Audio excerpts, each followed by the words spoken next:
Bien, rebonjour. Alors, nous sommes de nouveau sur le groupe Défendre les enfants en vue des européennes, le scrutin qui a lieu le 9 juin. Et ce soir, donc, je reçois Geneviève Boucher. Nous sommes le 2 juin 2024. Et Geneviève, ce soir, va nous parler un petit peu du rôle des grands-parents lors d'une séparation et le rôle qu'ils peuvent apporter pour les enfants. Et ça rebondirait peut-être un peu sur le sujet qu'avait Frédéric Martin tout à l'heure. Et elle va aussi nous parler de la sécurité des enfants dans le monde du numérique. Et j'ai aussi une question, Geneviève, parce qu'on m'a demandé plusieurs fois la question. Tu te présentes comme futurologue cybernéticienne. C'est l'occasion d'expliquer un petit peu à toutes les personnes qui se demandent ce que ça veut dire, ce que signifie ce terme. À toi, Geneviève. Alors, je vais casser le morceau avec futurologue cybernéticienne, puis après on viendra sur nos sujets de ce soir qui sont centrés sur les enfants. Euh, je vais remonter simplement pas trop loin en arrière. Hein, à l'époque de De Gaulle, il y avait un commissariat au plan et qui organisait le tissu entrepreneurial en France. Et donc, il y avait trois expertises différentes. Il y avait des gens qui travaillaient sur le long terme et c'était des futurologues. Et il y avait deux sortes de futurologues. Il y avait des futurologues systémiques qui sont ceux qui trafiquent les chiffres pour regarder des grandes tendances. Les chiffres, ça permet de donner des volumes, se faire des ordres de grandeur, mais quand on triture les chiffres, il faut faire très attention parce que on n'a pas toujours tous les bons chiffres qui permettent de tout expliquer. Et donc, on crée des angles morts. Et puis, les chiffres, ils ont un autre inconvénient, c'est qu'ils sont incapables d'appréhender les capacités d'adaptation du vivant. Donc, on les prend avec précaution et c'est pour ça qu'il existait dans ce commissariat au plan une deuxième catégorie de futurologues, les futurologues cybernéticiens. Et moi, j'ai été formée à la futurologie cybernéticienne, où là, on essaye de comprendre les mécanismes du vivant, comment se prennent les décisions, dans quel sens va l'évolution du vivant, etc. Et évidemment, avec un focus très, très marqué sur l'évolution de l'homme, l'histoire de l'homme, et on regarde comment la connaissance que l'on a de l'évolution du monde et des sociétés va à la rencontre des innovations qui sont portées par nos innovateurs dans le domaine des technologies, des sciences en général, et les artistes. Alors, les sciences qu'on agrège en futurologie cybernéticienne, c'est la géologie, l'anthropologie, la climatologie, la sociologie, l'économie, etc., etc. Et en futurologie en général, on travaille à 30 ans, 60 ans, 90 ans et 120 ans. Donc ces gens-là, ils font des perspectives, ils définissent des grandes orientations qui permettent d'orienter les décisions à plus court terme. Et ensuite, le travail est prolongé par les prospectivistes qui travaillent, eux, à 3 ans, 5 ans et qui disent, bon, bah, si à horizon 30 ans, 60 ans, on veut aller à peu près par là, il faudrait, à horizon 5 ans, s'organiser comme ça. Et à la fin, les choses sont spécifiées par des prévisionnistes qui disent ce qu'il faut faire à 0 ans, 3, entre 0 et 3 ans. Voilà, c'était ça le découpage. Les Américains ont exigé que nous détruisions notre commissariat au plan, et même si officiellement on en a un, il ne fait plus du tout le travail. Les deux pays qui ont continué à faire de la futurologie depuis les années 80, c'est la Chine et les États-Unis. Voilà. Et nous, il faudrait qu'on refasse de la futurologie. Et je passe une partie énorme de mon existence actuellement à essayer de réhabiliter cette approche et parce que je me rends compte que les grands maîtres qui m'ont formée on dit dans les années 80 des choses qui sont encore totalement valables aujourd'hui, et moi j'essaye de prolonger leur travail. Voilà, ça c'est pour la futurologie. Alors, il se trouve que dans la futurologie, de par mes premières fonctions, j'ai été la femme qui a eu en charge de jeter les bases de l'industrie du numérique grand public en France, parce que j'avais cette formation de commissaire au plan. Donc, je suis dans l'histoire du numérique depuis le premier chapitre. Voilà qui je suis. Voilà. Donc, on aborde les grands-parents. Oui, on commence par le thème des grands-parents. Donc, il y aura, pour ceux qui viennent d'arriver, je rappelle le thème de l'émission de ce soir. Donc, Geneviève va défendre la cause des grands-parents vis-à-vis des enfants, dans la liste défendre les enfants, et aussi, comme elle vient d'expliquer, ce qu'était une cybernéticienne, la défense des enfants dans le monde du numérique. À toi, Geneviève. Alors, la vie est un continuum. Et l'enfant qui vient de naître, il a besoin d'amour pour acquérir de la confiance. Et s'il n'a pas de bonne base en matière de confiance, sa vie va être très compliquée. Donc, c'est pour ça qu'il y a eu des livres qui ont défendu l'idée que tout se joue avant 6 ans. Le facteur amour autour de l'enfant, on le vérifie tous les jours, est un facteur tout à fait déterminant. Et dans ce mécanisme-là, il y a 2 types d'individus qui jouent un rôle important pour l'enfant. Il y a les parents, et dont la vocation est fondamentalement de préparer l'enfant à aller se mettre dans le monde dans lequel il va vivre. Le monde culturel, le monde social, le monde physique. S'il vit dans un pays chaud ou dans un pays froid, on va lui donner à apprendre comment on se protège du froid ou comment on se protège du chaud, parce que c'est pas le même climat, etc. Eh bien, les grands-parents jouent un rôle tout à fait différent, et je dirais même opposé. C'est eux qui vont apprendre à l'enfant d'où il vient. C'est-à-dire, c'est ce qu'on appelle la transmission de l'ADN, et il permet à l'enfant de comprendre ses racines. Parce qu'un individu, il est un individu dans une lignée. D'ailleurs, ceux qui s'intéressent aux grandes civilisations, les civilisations animistes sont très robustes parce que justement, elles ressentent très très fort ce mécanisme de comprendre ses racines. Et donc, quand la famille devient instable, rencontre des épreuves assez lourdes, l'enfant a besoin de ses grands-parents pour comprendre comment il peut trouver de la stabilité parce qu'il a des racines. Et si on le coupe de ses grands-parents, il lui manque cet aspect racine. Et dans les mécanismes de prise de confiance, même si le papa ou la maman sont pleins d'amour à son égard, il va manquer quelque chose dans la fabrication du gamin. Et évidemment, un enfant peut vivre sans contact avec ses grands-parents, mais on le constate sur le long terme, en particulier à l'adolescence. On voit qu'il y a des gros problèmes pour ça. Alors, jusqu'à maintenant, dans les litiges familiaux, les grands-parents qui essayaient d'avoir accès à leurs petits-enfants se plaignaient d'être écartés, pas pris en considération, etc. La justice commence maintenant à le faire, et je pense qu'il faut accompagner la justice. Et s'il y a des avocats qui nous écoutent et des juges qui nous écoutent, j'espère qu'ils comprennent la profondeur de ce que j'essaye de dire. Actuellement, nous sommes en train de changer de civilisation. Donc, nous avons plein d'opportunités pour designer un monde meilleur. Et la période de transition que nous vivons, c'est une période qui déconstruit la civilisation précédente. Et en particulier, c'est la situation actuelle,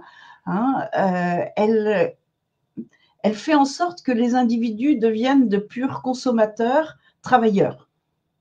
Et ils sont coupés de leurs racines.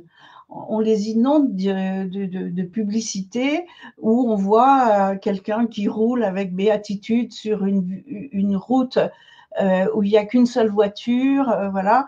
on explique à longueur de journée, si tu achètes ce produit-là, tu verras comme tu seras bien, etc. C'est très dangereux et il va falloir recréer du lien. Et on est pour l'instant très très loin du compte, hein, puisque les strates du pouvoir se sont fabriquées étape par étape, mais la strate d'origine, c'était les religions. Et religion, c'est ce qui relie les hommes. Et actuellement, on a un déficit énorme. Et il va falloir les réintroduire, évidemment, les réintroduire aussi dans nos institutions. Donc, je pense que c'est important de le redire et auprès des gens qui sont autour de nous, je pense qu'ils peuvent recevoir ce message et donc ils peuvent le rayonner autour d'eux. Et j'aimerais, s'ils sont à même de réagir, qu'ils nous apportent des témoignages où effectivement on voit que cette civilisation où les gens vivent dans des immeubles où ils connaissent pas leurs voisins, y compris leurs voisins de palier, quand il y a un tracas, ils sont isolés. Voilà, c'est tous les mécanismes d'isolement qui sont connus et qui sont en déperdition. Et donc, pour ce qui concerne les grands-parents, je trouve que la séparation est particulièrement dangereuse et c'est ça que je voulais signaler spécifiquement ce soir. D'accord. Alors, je vais essayer de rebondir. Il n'y a pas vraiment de questions pour l'instant, mais on commence l'émission. Je pense à une réaction de... comment que c'était? C'est Macron qui a été interviewé dans le journal Elle. Et on a accueilli Sonia Jabri dimanche dernier, où il voulait imposer un devoir de père à aller voir son enfant. Et tout là, tu parles de lien entre les grands-parents et les enfants. Est-ce qu'il doit y avoir des lois qui obligent à maintenir le lien, à ton avis? C'est exactement ce que je suis en train de dire. Il faut que ce soit la lignée qui porte l'enfant. Alors, les parents, évidemment, mais les grands-parents aussi. Et parce que ce que j'essaye d'expliquer, c'est que les parents apportent un certain nombre de choses, mais les grands-parents apportent quelque chose de différent et de complémentaire. Les grands-parents, c'est comprendre sa lignée, comprendre d'où je viens. Et moi, qui suis grand-mère, je suis agréablement surprise de voir que mes petits-enfants me posent à moi des questions qui ne sont pas les mêmes qu'ils posent à leurs parents. Et évidemment, j'y réponds avec beaucoup de plaisir. Et quand ils viennent chez moi, ils fouillent partout, ils disent mais cet objet, qu'est-ce que c'est, d'où ça vient? Ils veulent l'histoire de l'objet. Moi, j'ai eu des grands-pères extraordinaires, un en particulier qui a énormément voyagé. Et c'est une grosse référence pour moi. Et vous avez beaucoup, beaucoup de gens qui vous disent, comme disait ma grand-mère, c'est très très fréquent, ou mon grand-père, hein, et il faut que ce travail soit fait. On veut absolument que l'enfant aille à l'école et bien entendu qu'il faut le faire, hein, mais les phases avant l'école, c'est des phases non négligeables. Alors je voudrais ajouter quelque chose qui est, alors là, c'est la futurologue hein, qui parle. Je vous ai dit qu'on est en train de changer de civilisation. Et la civilisation que nous sommes en train de quitter, en fait, c'est la sédentarisation. Dans le dernier chapitre a été l'ère industrielle. Et l'époque que nous abordons, elle n'a pas encore de nom, évidemment, hein, mais la puissance compétitive, en fait, qui va démarquer les zones géopolitiques les unes par rapport aux autres, ça va être celle dans lesquelles une zone géopolitique est particulièrement bien adaptée à faire fonctionner l'intelligence collective. Alors l'intelligence collective, c'est le fait qu'aujourd'hui, on rationalise notre manière de produire et de consommer, on se retrouve avec des entreprises beaucoup plus petites et des entreprises dans lesquelles il faut mettre énormément d'expertise pour que ça marche bien. Et ces expertises, il faut qu'elles arrivent à fonctionner de façon complémentaire. Eh bien, pour qu'un enfant arrive aller dans ce monde dont les critères de compétitivité sont la capacité à s'intégrer dans un groupe d'intelligence collective, eh bien, c'est à la base, hein, c'est un enfant qu'on a préparé à se comprendre, à se faire comprendre.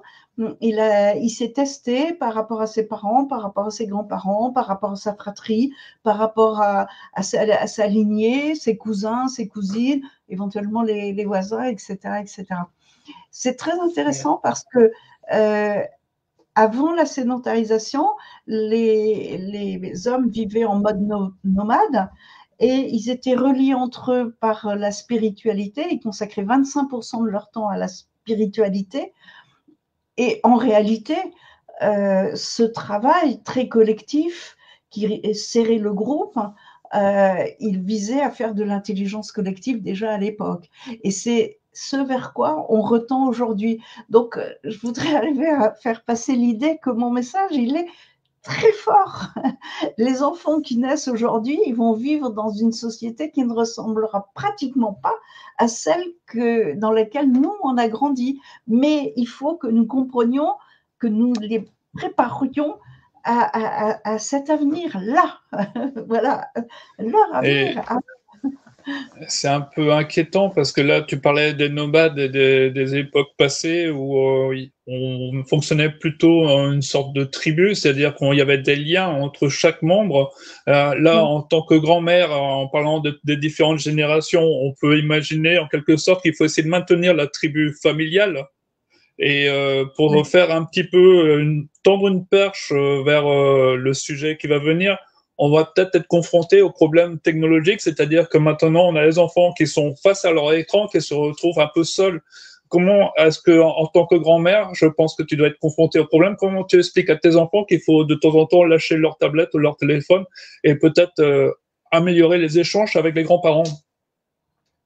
Alors, c'est une belle transition, bravo. Je ne sais pas si tu l'as fait exprès, mais c'est très bien. Alors, moi, quand j'ai mes petits-enfants, je les ai dans ma résidence secondaire et mon mari est très sportif. Et donc, entre mon mari qui leur fait faire beaucoup de sport et moi qui leur fais faire des ateliers, de la cuisine et machin, des trucs, on n'a pas trop de mal à contingenter, mais je reconnais qu'en avançant dans le temps, je commence à avoir des problèmes.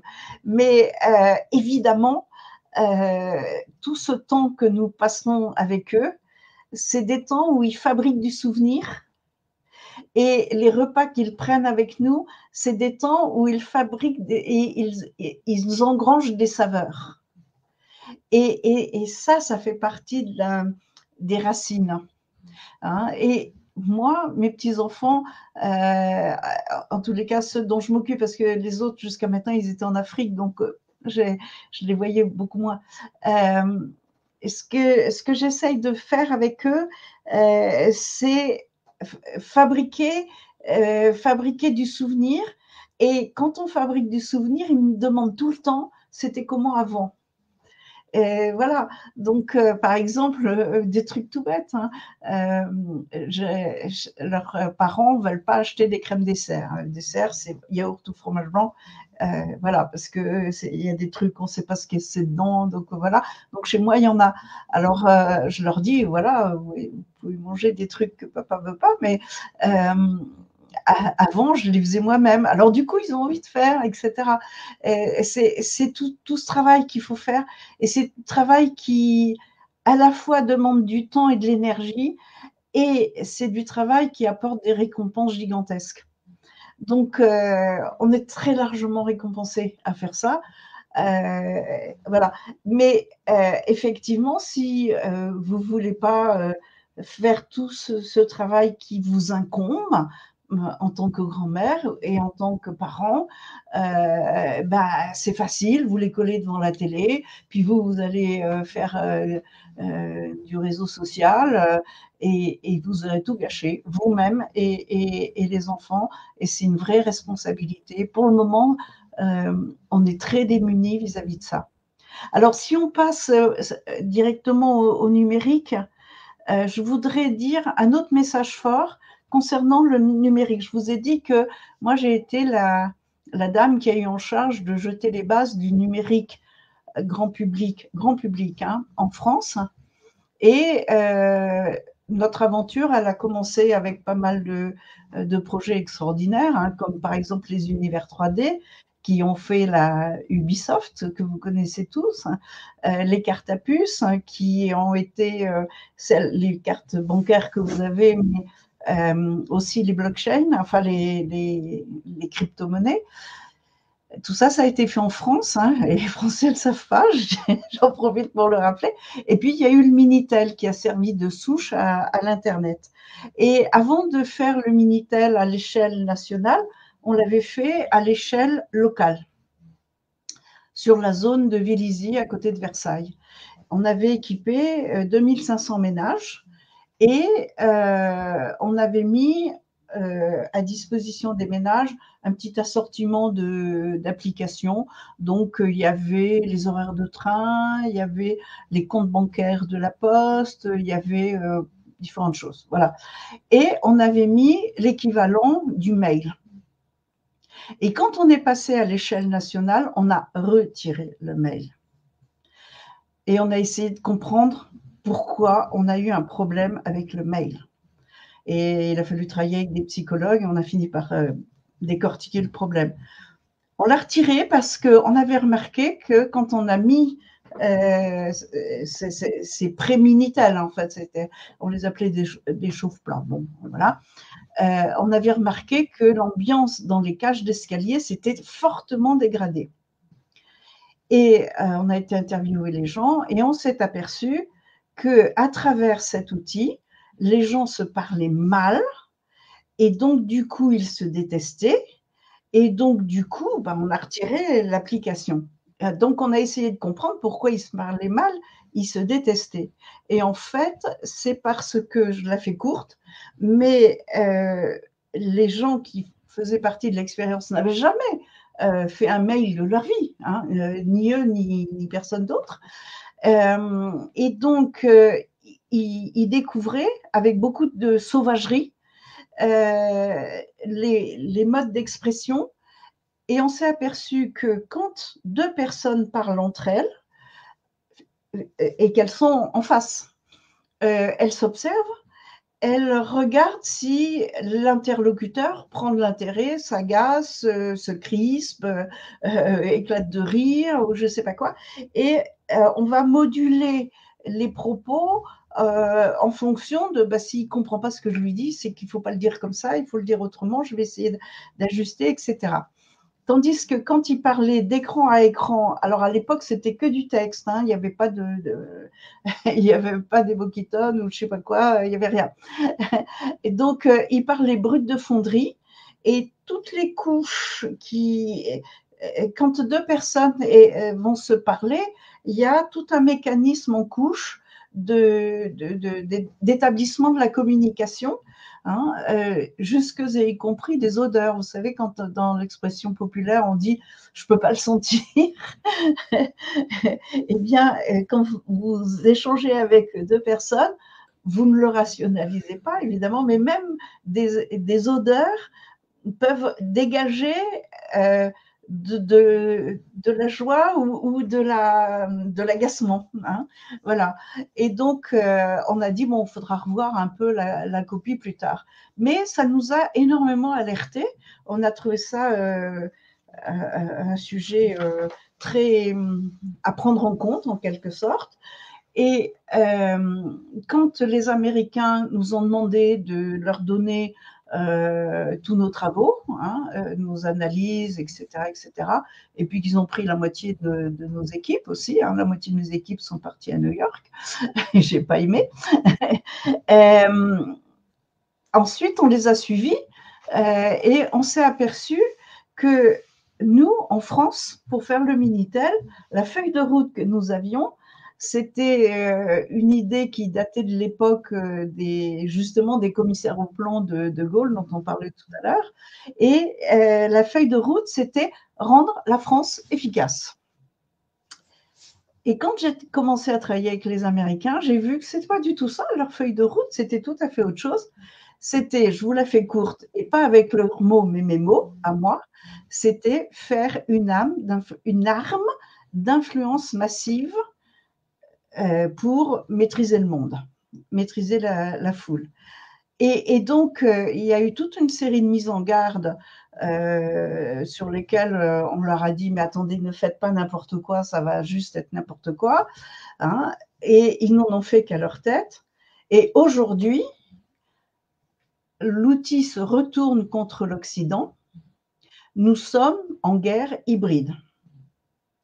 Parce que aux États-Unis, et l'ironie du sort, c'est que les États-Unis, quand ils ont designé l'Internet, on leur a dit il faut vraiment bien calibrer le truc, ce qu'ont fait les Chinois, mais pas les Américains. Les Américains ont toujours voulu avoir des portes de derrière pour pouvoir rentrer dans l'Internet comme bon leur semble. Et ils ont développé une très grosse expertise en matière de persuasion. Une des chaires les plus prisées à l'UCLA dans les années 80-90, c'était tout ce qui permettait de comprendre les mécanismes de persuasion. Alors, mécanismes de persuasion pour faire du marketing. Et les États-Unis ont eu une politique d'accueillir beaucoup d'étudiants étrangers. Geneviève, excuse-moi. J'espère que tu vas revenir sur le sujet des enfants. Oui, oui, oui, oui, oui, oui, oui. D'accord, ok. Je pose le problème de la guerre hybride et nos enfants sont les cibles de la guerre hybride. C'est là où je veux en venir. Okay. C'est pour ça que je raconte tout ça. Hein.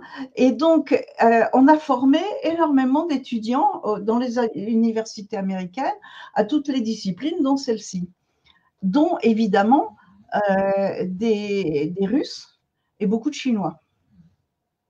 Et Poutine et la Chine, ben, ils se sont armés hein, et ils ont ce qu'on appelle des fermes de trolls hein, qui manipulent et qui font de la sous-traitance pour des gens qui veulent manipuler des populations.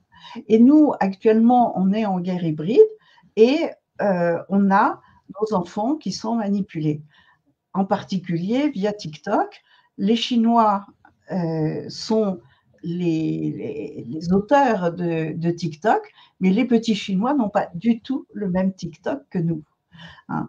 Et jusqu'à maintenant, on a eu des discussions assez compliquées, des bras de fer avec les Chinois et avec les Russes, mais les Russes ont une autre problématique qui disaient, bon, bah écoutez, nous, on fabrique vos brosses à dents, vos chaussettes, vos machins, vos trucs.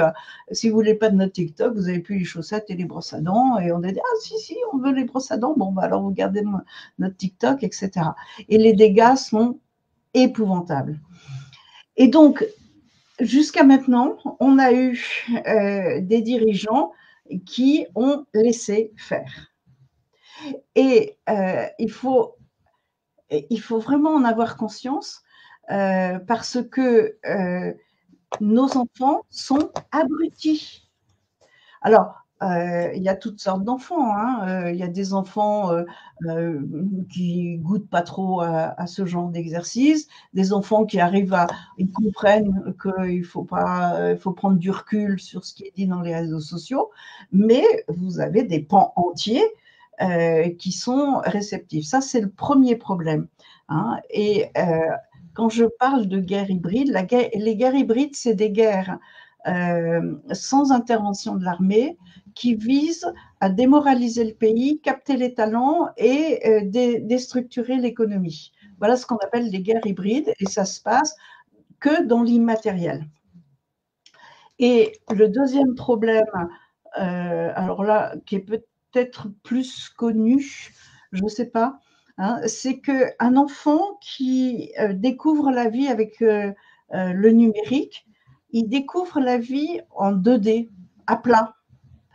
Et l'autre jour, c'est plus que l'autre jour, j'ai travaillé à un moment avec une pédiatre qui s'était spécialisée sur ces questions-là. Et une des anecdotes qui fait qu'elle avait décidé de se concentrer sur ce problème-là, c'est qu'une maman vient la voir et lui dit « Mon enfant ne dort plus et ne mange plus ». Effectivement, l'enfant, il ne pétait pas la forme. Et c'est dommage parce qu'il est très, très intelligent. Il sait compter jusqu'à 1000. Il sait faire des tas de choses, mais manifestement, sa santé est en danger. Et donc, la pédiatre discute un peu avec la maman. Et puis, au bout d'un moment, elle sort 3 pommes de son tiroir. C'était des jouets, elle avait 3 pommes. Elle met les 3 pommes sur le bureau et elle dit au gamin « Combien j'ai sorti de pommes ?» Et le gamin qui savait compter jusqu'à 1000, il n'était pas capable de dire combien il y avait de pommes. Alors, elle dit au gamin « Donne-moi 2 pommes ». Et le gamin, il ne voyait même pas ce qu'on lui demandait. C'est dû au fait que quand il voit le chiffre 2, on lui dit que c'est 2, donc il répète 2. Et 2, 0, ça fait 20, donc il répète 20. Mais il ne sait pas ce que c'est que 2. Si je dis 2 pommes, vous voyez 2 pommes côte à côte. Lui, 2, c'est rien.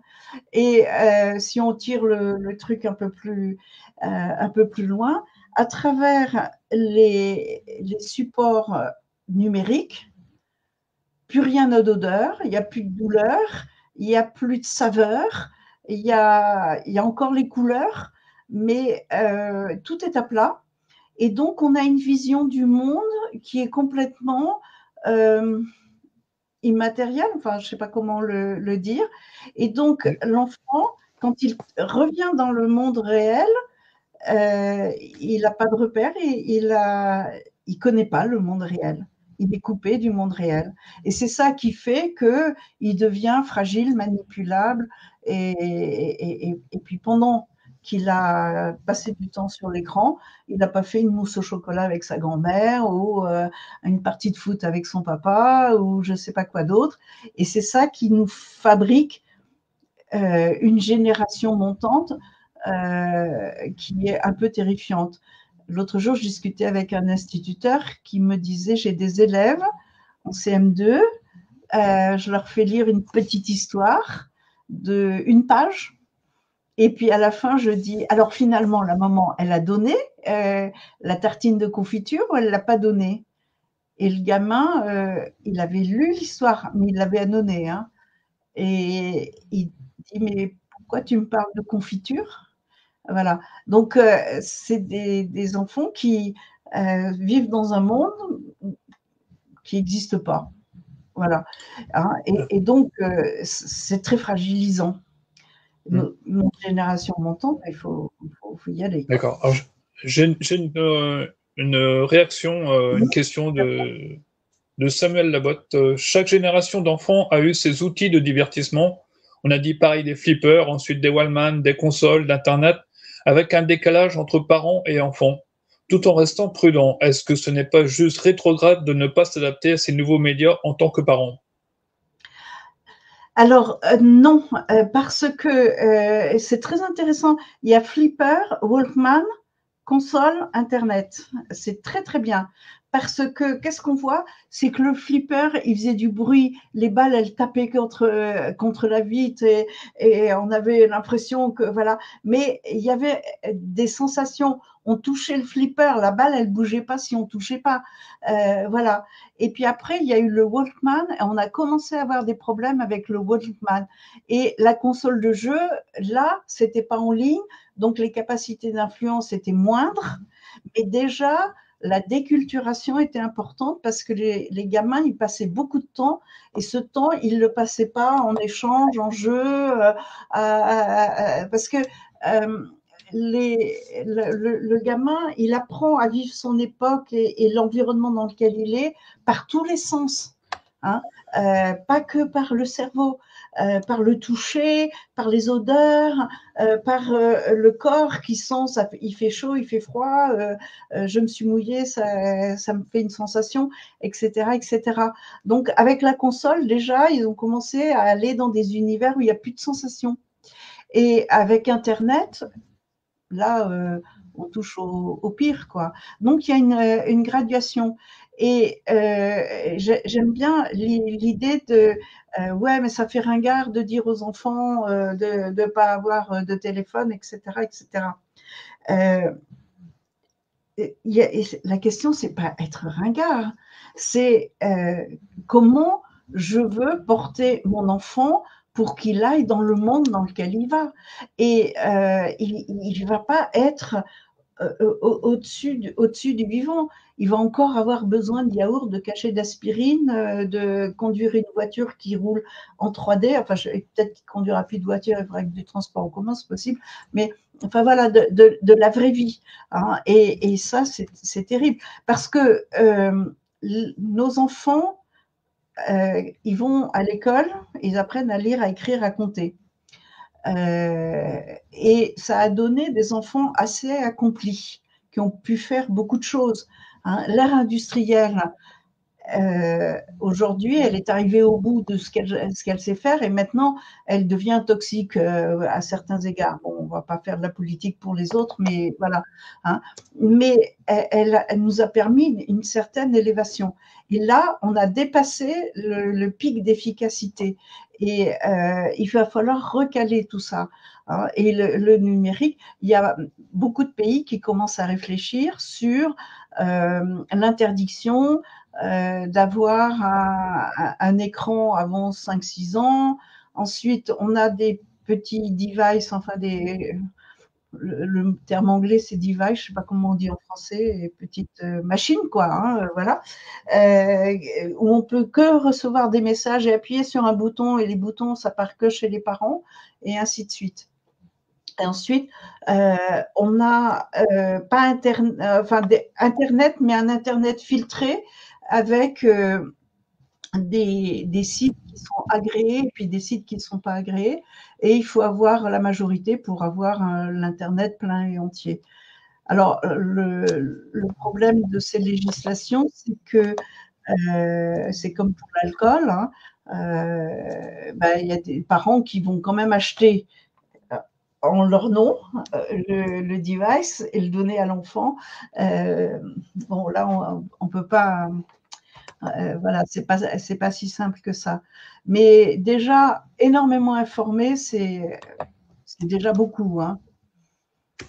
Et puis, réciproquement, avoir conscience quand vous êtes en présence d'enfants qui se sont enfermés derrière leur téléphone et leur ordinateur ou leur tablette, dire bon, il y a un problème là, il va falloir que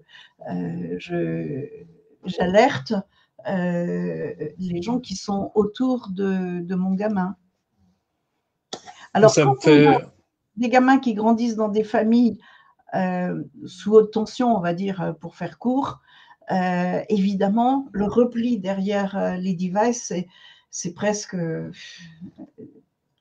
enfin, c'est très, très lié. Hein, et ça, ça rajoute un drame à un drame. Alors, j'ai vu qu'en France, il y a une réflexion, tu disais 5-6 ans, mais je crois qu'en France, ils sont en train de réfléchir à interdire les écrans avant 3 ans, en ce moment même, là. J'ai vu un Oui. post, pardon, sur LinkedIn, mais je l'ai vu passer brièvement.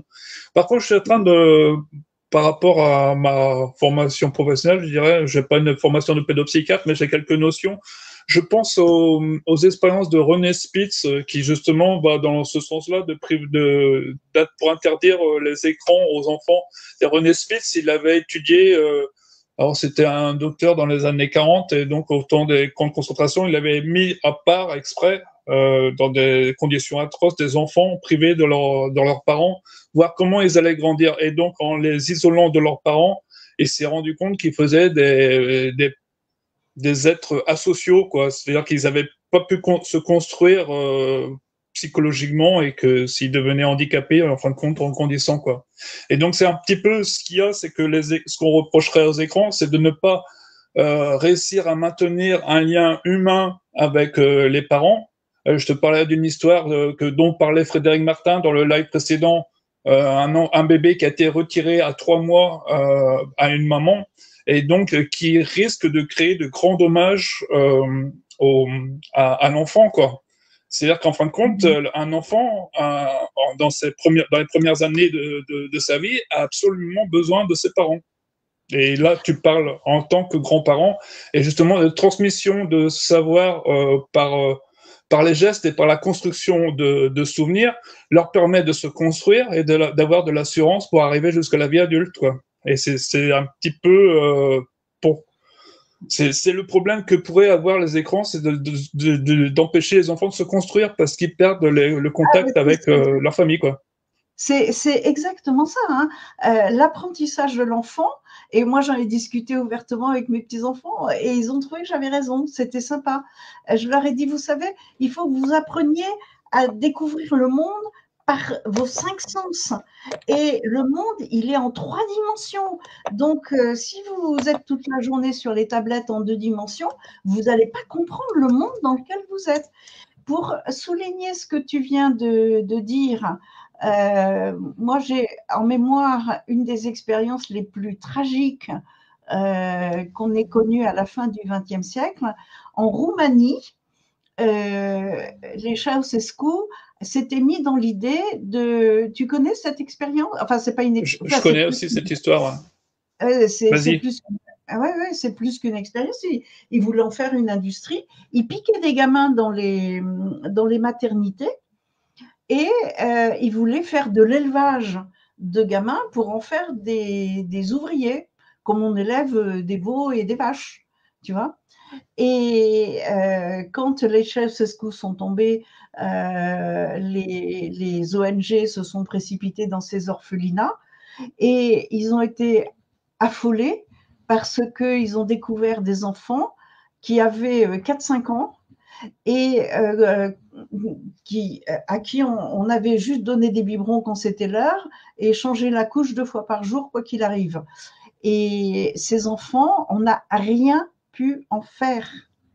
Exactement. On ne pouvait pas leur apprendre à lire, à écrire, à les socialiser. C'était des enfants qu'on avait fait grandir comme on fait grandir des petits veaux.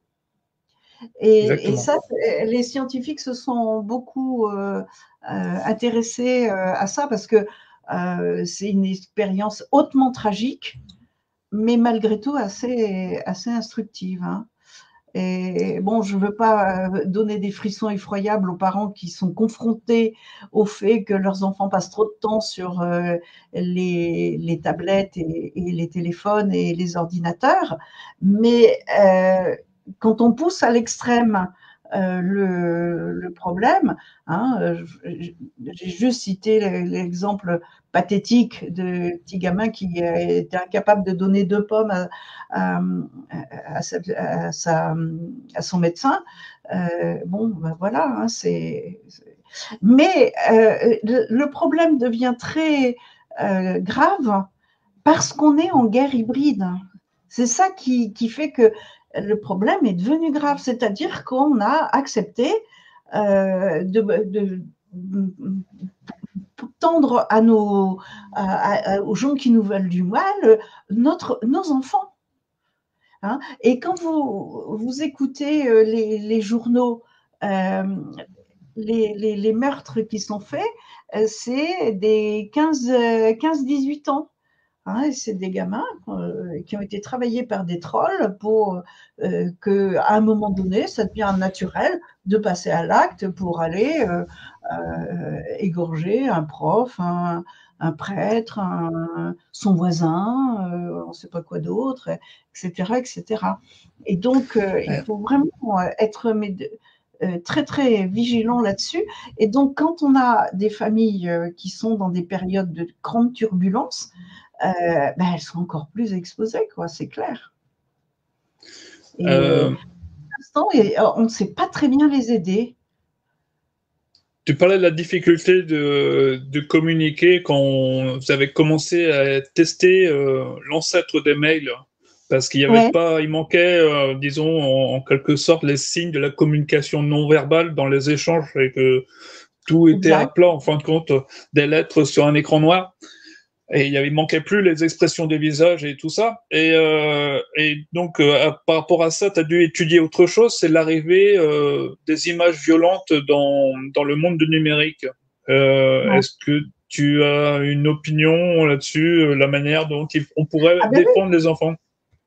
ben oui, parce que on a demandé, enfin, en France, avec le Minitel, on avait ouvert un débat de responsabilité des sites, enfin des plateformes qui diffusaient des sites, hein, et on avait obtenu que sur dérogation judiciaire, un serveur pouvait fermer un site Minitel.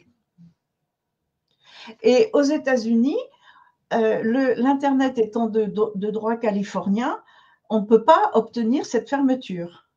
La seule chose qu'on a réussi à obtenir de haute lutte et de façon totalement imparfaite, c'est que des sites comme Facebook, par exemple, sont censés retirer les images violentes, dangereuses, par exemple des gens décapités, des gens qui coupent les oreilles de leurs chiens ou des choses comme ça.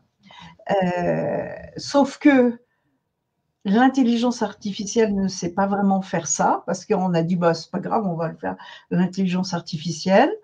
Et donc ce sont des plateformes en particulier en Asie et puis en Afrique qui, pour 2 euros de l'heure, font travailler des armées de personnes physiques, des vraies personnes, hein, qui voient toutes les photos qui sont signalées comme parce que sur les sites internet, en particulier les plateformes, vous pouvez signaler une image que vous trouvez inappropriée. Hein. Voilà. Donc, ce sont des gens sur des fermes qui sont en Inde, dans quelques pays asiatiques et puis quelques pays africains, qui reçoivent toutes ces images toute la journée et disent non, c'est pas grave, oui, c'est insupportable et on retire la photo. Mais on ne ferme pas le site. Or, le site qui publie ça ou sur les réseaux sociaux, l'auteur qui publie ça, il faut le suspendre. Alors maintenant, de temps en temps, ils prennent l'initiative de suspendre, mais ils suspendent pas toujours la bonne personne, pas toujours appropriée, parce que il y a des piratages d'identité aussi. Moi, mon identité, elle a été piratée 2 fois sur Facebook, c'est pour ça que je suis plus du tout sur Facebook, et sur LinkedIn, j'ai été piratée 2 fois aussi. Donc, bon, sur LinkedIn, j'ai réussi à me voilà, et sur Le Bon Coin aussi, j'ai été piratée. Donc, c'est très, très imparfait. Et puis, il y a une pétition là qui circule en ce moment pour faire supprimer cette profession des gens qui disent pas grave, grave, grave, grave, pas grave, etc. Parce que ils arrivent à travailler 2-3 ans et après ils sont psychologiquement complètement détruits et ils n'ont pas bien gagné leur vie, hein, 2 euros de l'heure, c'est pas excitant. Hein. Donc voilà, pour l'instant, on est très très démunis avec, et c'est pour ça que en Europe, on voudrait avoir notre propre numérique, reprendre la main sur notre propre numérique. Et un numérique qui n'est pas dominé par les rois de la persuasion, qui soit dominé par les gens qui veulent vraiment faire un numérique efficace. Ah, c'est vraiment notre philosophie. Voilà. Et au passage, euh, les parents qui sont victimes d'enfants qui ont été happés par ces réseaux sociaux, hein, bah, ils ont leurs yeux pour pleurer, hein. Ils ne sont pas aidés. C'est juste, Oui, hein, c'est tout. Pour oui, l'instant, ils on sont pense pas aidés. à des défis qui se lancent à travers les réseaux sociaux, dont TikTok, ou avec le jeu du foulard et d'autres Voilà, jeux qui après apparaissent dans les cours de récré, ouais. Euh, typiquement, oui. Oui, ouais. oui. Moi, à un moment donné, J'essayais. j'avais rencontré la maman alors j'ai oublié son nom, du gamin, il avait 17-18 ans, qui a été tué, 3 enfants dans une école à la sortie d'une école juive, je crois à Toulouse, il y a quelques années. Je ne sais pas si vous vous souvenez de cette histoire. Et cette maman, elle a été d'un courage absolument inouï. Elle a fait énormément d'interventions dans des écoles pour prévenir les enfants. Et moi, c'est dans le cadre du MEDEF, on l'a soutenue, on l'a aidée, on l'a popularisée aux accords, aux entretiens de Royaumont. On l'a fait connaître à énormément de PDG pour qu'elle puisse être invitée, avoir beaucoup de rayonnement. Une maman qui a fait ça. C'est une maman, c'est tout à fait insuffisant. Enfin, il faut que les pouvoirs publics prennent ça en main. Il me semble. Ouais. Je vois un commentaire en même temps et je vais te lire une partie du programme. Tu vas me dire ce que tu en penses. Alors, dans le programme de défendre les enfants, nous avons protégé les jeunes enfants des contenus pour adultes. Nous considérons comme fondamentale la protection des enfants par rapport à la pornographie comme à tout contenu pour adultes. Nous défendons donc la mise en place d'accès Internet enfance-adolescence qui soit limité et adapté à nos enfants ou à défaut d'un système de confirmation de l'âge anonyme et sans conservation de traces informatiques pour le même résultat. Alors, j'aime beaucoup ton intervention parce que je n'ai parlé que des guerres hybrides, parce qu'en ce moment, c'est un gros problème pour nous. Hein, on rentre dans une période où il va y avoir tout un enchaînement d'élections et les guerres hybrides, elles sont menées par tous les pays qui sont en train de vouloir détricoter l'Occident, de désagréger l'Occident et donc d'y mettre le chaos, de porter à des postes à responsabilité à travers les élections des gens qui ne sont pas appropriés. Hein, je ne vais pas citer de noms, mais on a tous des noms en tête. Voilà, donc c'est ça l'idée pour le moment de toutes ces guerres hybrides. Et évidemment, ça bat son plein en ce moment. Hein. Mais il y a un sujet qu'on n'a pas abordé et que tu viens de souligner, c'est la pédophilie. Et là, c'est encore une autre catégorie de problèmes. Parce que la pédophilie, on l'a vu au moment où il y a eu toutes ces histoires effroyables avec Sciences Po, hein, ça touche toutes les classes enfin, la pédophilie, elle n'est pas dans un milieu en particulier, elle est répartie à peu près partout. Et étant répartie à peu près partout, on a du mal à lutter parce qu'il y a des décideurs qui sont concernés hein, et qui disent non, mais c'est juste une petite rigolade de fin de soirée, oh là là, on ne va pas faire des histoires et des histoires. Il faut faire des histoires, bien sûr que oui. Et pour ce qui est des protections, le problème est extrêmement difficile parce que si on dit il faut avoir 18 ans pour avoir un téléphone, comme les parents peuvent eux-mêmes avoir 2 ou 3 téléphones, bah, on sait pas comment, pour l'instant, on ne sait pas comment gérer le problème. Et, mais par contre, en parler, le rendre visible, en faire une revendication, il faut le faire, c'est sûr. D'accord. C'est un peu la remarque de Samuel. Là, je parlais de la limite de 3 ans, toi tu parlais de 6 ans, et Samuel dit, en parlant d'enfants et de niveau pré-ado, pour Internet, le smartphone, les réseaux sociaux sont aussi un moyen de garder un lien social avec leurs camarades. En général, ce sont déjà des enfants qui ont des troubles qui vont se renfermer. Ça renvoie aussi encore à la défaillance éducative des parents. Est-ce que priver un enfant du numérique actuellement, ce n'est pas le couper du lien social? J'aurais tendance à dire d'accord, parce que justement, je pense qu'on a différents parents dans la liste où on se retrouve un petit peu écarté des enfants, et puis pour augmenter la rupture de lien, l'autre parent va les priver de téléphone, par exemple.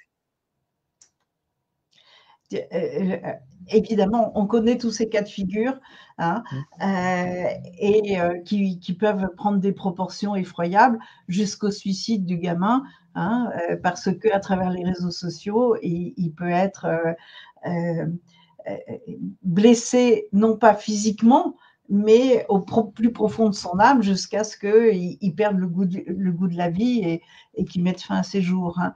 Voilà. Le gros problème qu'on a, c'est que le numérique, c'est un amplificateur de ce que fait l'homme. Avec le numérique, on peut faire, quand on fait quelque chose de bien, on peut faire des trucs formidables parce qu'on peut amplifier, voilà. Mais avec le numérique, on peut faire des choses effroyables et elles sont rendues effroyables, voilà. Alors là, pour le coup, pour tout ce qui est du harcèlement à travers les réseaux sociaux, l'éducation nationale est enfin sortie de sa torpeur. Est-ce que ça va durer? En tous les cas, je pense qu'un parti politique doit veiller à ce qu'on soit de plus en plus exigeant. Hein. Aujourd'hui, on est dans une bascule où il n'y a pas tellement longtemps encore, hein, l'enfant qui était harcelé, c'était lui qui changeait d'établissement. Là, maintenant, l'enfant qui est harcelé, il reste dans son établissement, il est remis en confiance par toute une série de mesures et on demande au harceleur de quitter l'établissement. Rien que le fait d'avoir déjà reconnu ça, je trouve que c'est déjà une avancée. Rien que le fait que l'éducation nationale ait pris conscience que la stratégie du pas de vague est une stratégie qui, sur le dessus, résout les problèmes et en profondeur les creuse, je trouve que cette année 2023 où s'est passé ces événements-là, on a bien avancé. Mais évidemment, la vigilance politique, il n'y a que ça qui peut faire des progrès. Mais on a beaucoup de progrès à faire, hein, ça c'est sûr. Sûr. Et justement, en matière d'intelligence artificielle, pour le coup, le harcèlement, c'est un petit peu plus facile à détecter. Actuellement, j'accompagne une start-up qui travaille sur les images, non pas de la reconnaissance d'images, mais qui essaye de dire ce que dit l'image. C'est fait par des gens qui viennent du monde de l'art. Qu'est-ce qui fait, et leurs travaux de recherche, c'était qu'est-ce qui fait qu'un tableau est une œuvre, et puis un tableau qui ressemble presque, c'est un barbouillis. Donc, ils ont fait un travail absolument gigantesque sur la façon dont l'homme est impressionné quand il est devant cette image. Et voilà. Et donc, peut-être qu'on va faire des progrès dans ce domaine-là, mais tant que c'est du textuel, on peut arriver avec de l'intelligence artificielle. Maintenant, est-ce qu'on a assez de ressources numériques pour faire ça, vu le volume des messages qui transitent sur ces plateformes dont nous n'avons pas la maîtrise actuellement? On est loin du compte. Et c'est une des raisons pour lesquelles je continue à insister sur le fait qu'il faut que l'Europe ait la maîtrise de ses réseaux sociaux, évidemment. Tu parles des mauvais côtés du numérique. C'est ce qu'on voulait souligner, c'est que en fin de compte, l'évolution technologique peut aussi être un bien, c'est-à-dire faciliter les liens sociaux, pardon, et justement éviter les ruptures de liens avec la famille, parce que je pense que tu as été confronté, moi aussi, dans mon expérience personnelle et sûrement d'autres membres de la liste, c'est-à-dire l'éloignement par rapport aux enfants après une rupture, mais ça s'aggrave en plus avec quand il y a même plus la possibilité de les contacter par d'autres biais comme le téléphone ou comme les réseaux sociaux ou autre chose. Et là, ça devient une vraie catastrophe, quoi. Je suis sûr qu'il y a même Gaël Cosmonier qui est en tête de liste. Je pense qu'il aimerait bien avoir le lien avec sa fille qui est en Pologne. Oui. Bah, moi, ils étaient en Afrique, hein. Donc, Pologne, voilà. Afrique, c'était à la fin le résultat, le problème il est le même. Et c'est pour ça que je répondais, quand c'est du texte, on va pouvoir mieux surveiller le harcèlement. Il faut détecter le harcèlement, tu vois, parce que pour le reste, il faut garder. Ce que j'essayais de dire, alors je me suis mal exprimée, excuse-moi, le numérique, il faut garder ce qu'il y a de meilleur et Ouais, essayer de se prémunir de ce qu'il y a de pire. Et c'est pour ça que j'ai dit, et avec de l'intelligence artificielle, il me semble qu'on peut arriver à détecter du harcèlement. d'accord. C'était donc à partir du moment où l'enfant a reconnu qu'il était harcelé et qu'il a commencé à le dire à ses parents ou à une personne de confiance, après, on sait le pister et on sait récupérer très rapidement qui sont les harceleurs. Mais pour l'instant, ce qu'on ne sait pas faire, c'est la montée en puissance.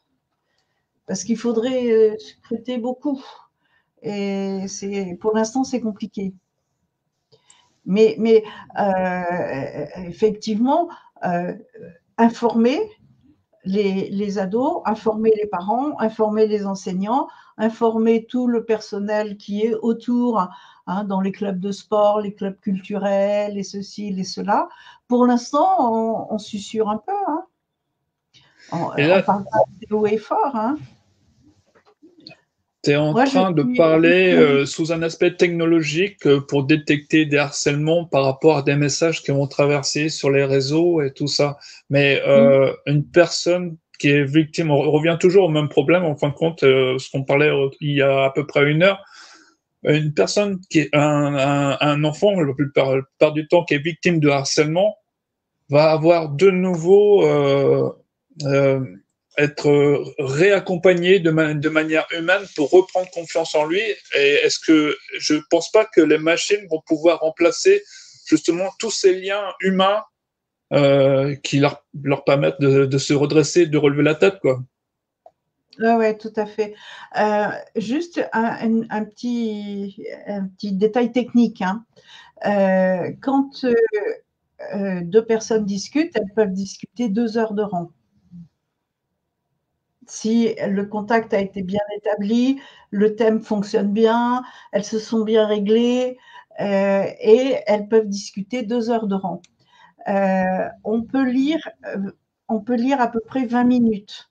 Et sur les supports interactifs, on est efficace à peu près 10 minutes.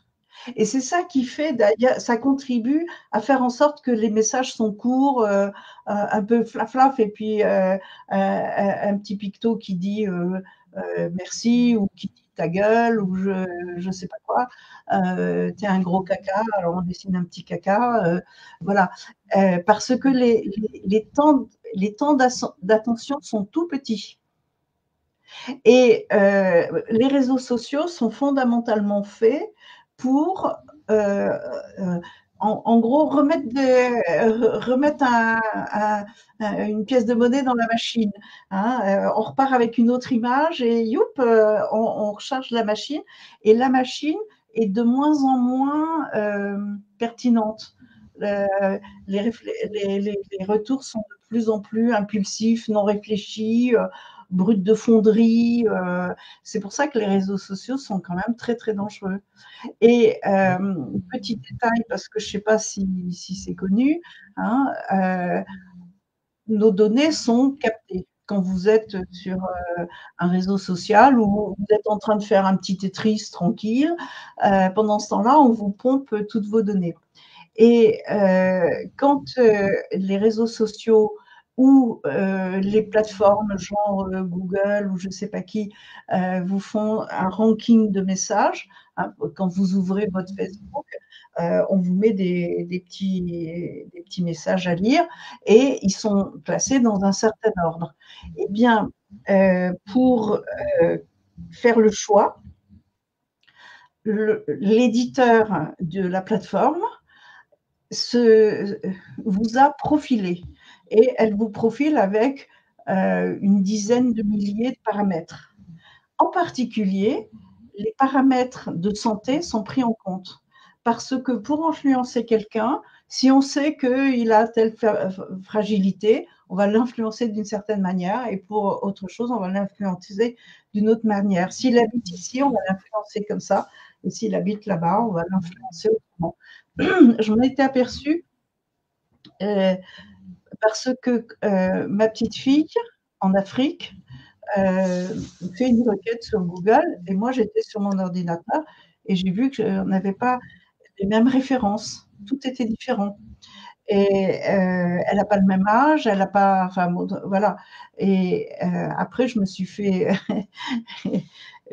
expliquer tout ça par Guillaume Chasselot, qui est celui qui a écrit le moteur qui vient d'être contesté et qui vient de changer d'ailleurs de YouTube, hein, qui rangeait les vidéos dans un certain ordre. Jusqu'à maintenant, YouTube enchaînait les vidéos, ce qui fait qu'on passait un temps fou sur YouTube, alors qu'au bout d'un moment, on ne sait plus de quoi on nous a parlé.